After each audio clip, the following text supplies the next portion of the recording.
The Trump administration also called on Iran to unblock social media accounts the protesters are using to organize. But like hugging the wrong diplomat, mentioning Instagram may just make the situation worse, painting a bigger target on the app. Social media is a big part of life in Iran. So the question is, can the government really stop the sharing of information?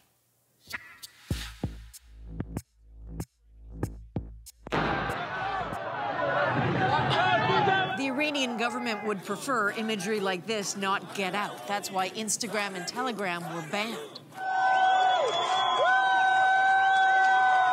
But the world sees what it does because tech-savvy Iranians find workarounds. They're strategic because the government is. Look at a map of Iranian web traffic over the last few weeks. Nothing stands out since the protests. No wholesale shutdown or blockage.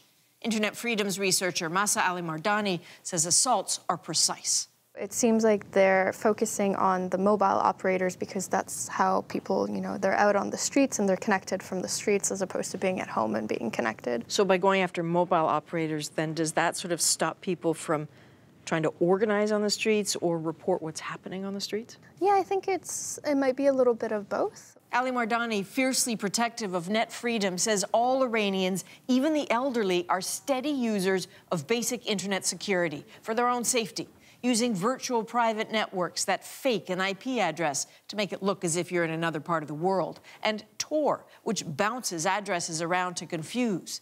These tools help, but increasingly, the government is going after them too. Iranians are sending out real-time reports of what is getting shut down, and developers globally are responding. How are they responding? They see, this version of my software is now being targeted by Iran, so I need to develop a new version for Iranians to use. And is this happening quickly? I mean, are people seeing a report, on a Tuesday morning and working through the afternoon and the evening to get an update?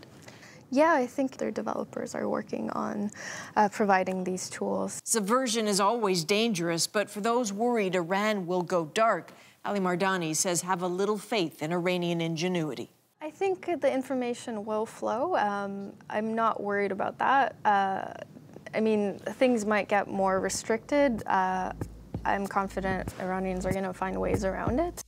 Their will is to find a way.